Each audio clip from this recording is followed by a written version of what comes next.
Welcome back to the Bluechip Breakdown, Vols fans, and happy holidays. Happy New Year to everybody. I am your host, Bull. In today's video, we're going to be taking a look at the players that will be playing for Tennessee and for Iowa. We're going to put this graphic up for y'all. And it looks like Iowa will have the same players out that we kind of anticipated coming into this game.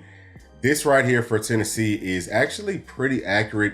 There are a couple of players that I do believe will not be playing in this game. John Campbell, we talked about him, and Spraggs. So John Campbell is our starting left tackle, and Spraggs will be our starting right guard.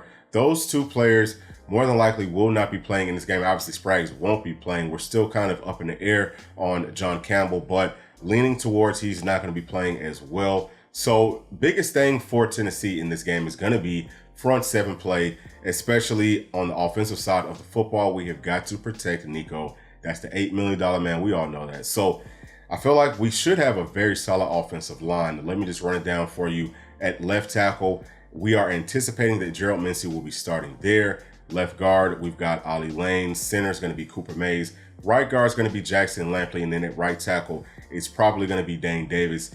Those are guys who have started and, played a lot for Tennessee, and we should be just fine. I've watched a lot of Iowa's front.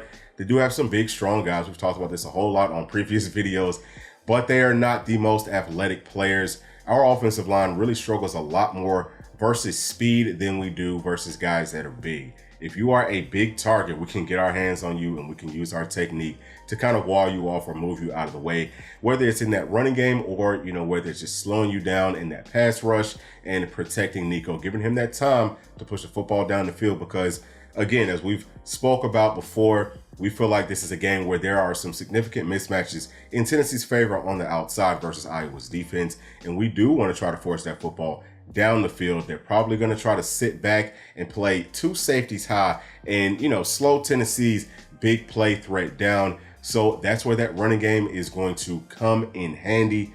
We've got to have our running backs, Dylan Sampson, Cam Seldon, right, to produce at a very high level, I think, in this game. We all know what Dylan Sampson brings to the table. He is a little bit of a smaller back, but he's tough. He's a dog, and he's very anxious to get out here and prove what he can do as running back number one. I know he's going to have a great game tomorrow. And then if you talk about Cam Seldon, he's a much bigger body, 6'2", 230 pounds, but he's also just as fast, if not faster, than Dylan Sampson, 4'2", 40. A lot of people just aren't talking about that. He's a guy who can catch the football out of the backfield, was kind of a do-it-all guy at his high school. Really, really looking forward to seeing what these two young men are going to do tomorrow. I think that they're going to have a really, really big game, both of them. And, I think that obviously that's going to help Nico out a ton. If Iowa can get some pressure, we know that Nico has a great pocket presence and he will be able to extend plays with his legs, find people down the field with his arm. That's where those tight ends will definitely come in handy. And, guys like Jacob Warren, Callie Castles, they have been there, done that. They are really some guys who love Nico, just like the rest of us. They want to see him ball out. They want to help him succeed. They want to help to catapult this entire program forward by going out with a really big game. And then also we've got guys like Ramel Keaton playing his last game in orange and white. He's going to want to have a big game. Expect for him to come out and ball out as well. Are also expecting from the tight ends, guys like Ethan Davis to get a whole lot of play. He is going to be a big time target for Nico moving forward. They're like best friends. So expect a really big game out of him as well. And then, all these younger guys, they're going to want to come out and prove a point. We talked about it. Brew McCoy might be coming back, or, he probably is coming back next season. And we're also targeting Evan Stewart. Sounds like we've got a really good chance at getting him. Those guys are going to want to solidify their spot on this roster, in our depth chart, so that they can, be able to get some good playing time next season, right? Like, you want to put your best foot forward and kind of get that leg up on some of these guys that either can't play right now or that aren't, part of the football program right now. We already know about Chris Brazzell coming in as well. So I am feeling really good about what the offense is going to do tomorrow. I really do expect for us to come out and have a very dominant performance, but, we have to play the game on the field. It's not played on paper. It's not played inside of our hearts or inside of our minds. It's not played just from watching film.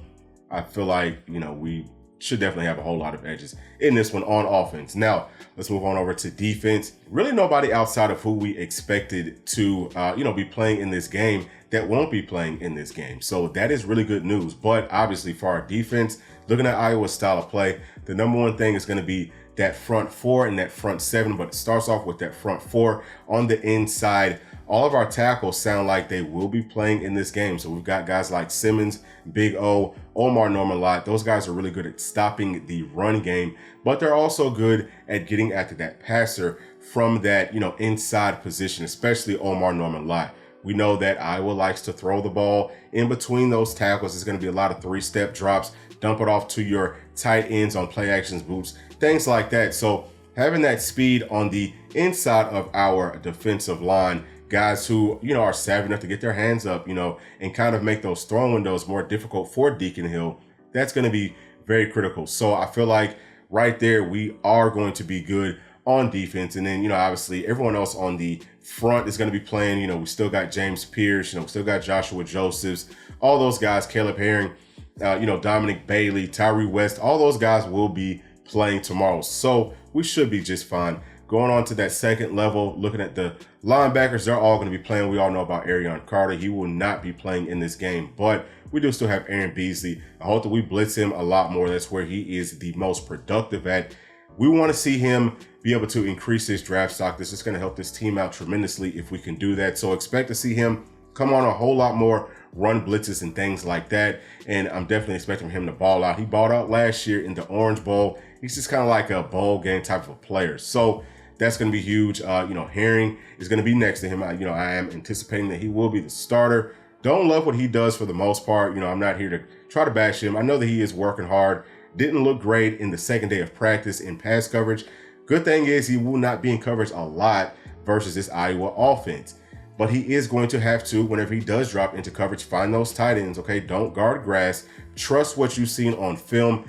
There will be a couple of, probably trick plays, wrinkles here and there for Iowa. Seen that a lot with these Big Ten teams versus SEC teams early on. It's like they want to try to either prove to themselves that they can match up physically as athletes versus these SEC teams, or maybe they're trying to prove a point to the SEC teams that, hey, we are as good as y'all are as far as athletes. But it hasn't really gone well for these Big Ten teams whenever they've tried to do that. But I am anticipating that Iowa will try something like that early on. If I'm hearing, or, if I am Coach BJ, I'm just going to say, hey, listen, trust what you've seen on film. Again, don't guard grass. Drop back into coverage, get to the proper depth, find your man, and, just sit in that window and make a play on the ball whenever the play is there to be made. I think that he's going to be fine. Obviously, we've also got Caleb Perry, who will get a lot of play in this game. And we've also got Jeremiah Thielander, and I think that Jalen Smith will see some burn here as well. Those are two young guys that I feel like have a whole lot of upside for Tennessee moving forward. We should be fine right there. Now, once you go further back to that third level, looking at those safeties, I know that Tank is going to ball out. This is going to be his last game in orange and white. Expecting for him to be a big presence in that run game for Tennessee, coming up into the box, slowing things down, either blowing people up at the point of contact that's trying to block them, or being able to use the speed, getting off blocks quick, making sure tackles, maybe trying to force a couple of turnovers. I would love to see him go out with a big bang in this one. Then we're probably going to have Turrentine next to him. Don't really love Turrentine in this game just because he's going to be good in coverage, but he's not going to be the best being a physical presence. And I think that we need more of that from our secondary guys, especially our safeties in this game. So that's going to be interesting. John Slaughter should also get a lot of play in this one. And, we'll see who else kind of rotates in, but we should be fine there. I'm not too concerned. I think that if Turrentine is not doing what he's supposed to do, at some point, he's kind of going to, get that hook. He's kind of going to get that boot. Come on back to the sideline, son. Let's put somebody else in who wants to get in on contact. And Turrentine, I hope that you do prove me wrong. Show me that you can be a physical football player. Show me that you can be a presence for this team next season.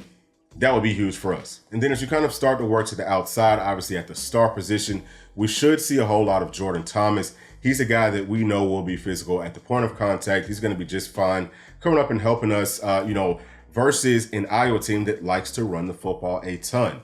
He's going to be just fine right there. Didn't really love him in pass coverage throughout the season, but he's not going up against the same caliber of athletes in this game. Just calling it like I see it. He should be just fine. Expect for him to also be one of those guys that's going to be punching at that football and trying to get some turnovers, maybe kind of baiting Deacon Hill into throwing the ball to some of these tight ends and, being able to use his speed, get in there, make a couple of picks. I think that the defense will have some turnovers. Now, let's go into the outside. Our starting cornerbacks should be Gabe Jeudy-Lally. We've talked about this a lot.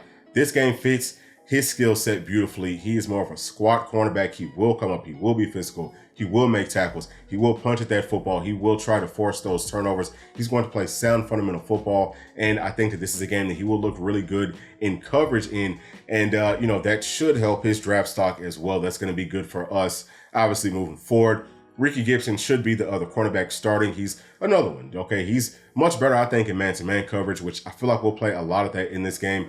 Man-to-man, or maybe, cover 3. Probably we'll see some cover 2 as well, kind of let those cornerbacks sit and squat, especially if we start to see Iowa running some more of that outside zone.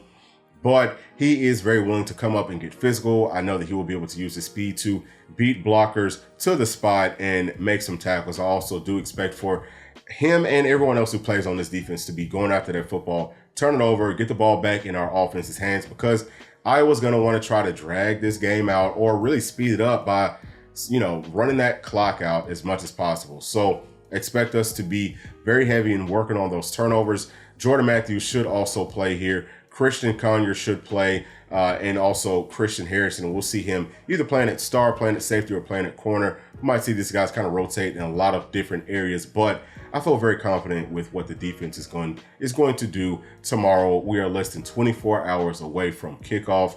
Really hope that y'all enjoyed this video. We will be going live tomorrow before this game, doing our normal tailgate deal. We want to hear more from y'all though, okay? We've kind of talked about, I feel like as much as we can talk about, there are a couple more things that we will add to it. Kind of some things that have came up here lately, but we want to hear from y'all. We want to know y'all's thoughts. So please join us tomorrow. It will be P&I. We may also be able to get Bray and Kaysen on that one as well. And we'll be talking about, obviously, the Citrus Bowl, some of the other bowl games, and we'll definitely be talking about these playoffs. We really want to get y'all's feedback and thoughts on that. But that's going to be it for this one. Consider becoming a member of this channel, clicking that join button below. You will be able to get some exclusive video content. We will be able to go a lot more in depth with the film breakdown, and we will be able to bring some more inside information to y'all, as we get that in. But make sure to like, subscribe, hit that notification bell. We'll see y'all in the next one. Thanks. Peace.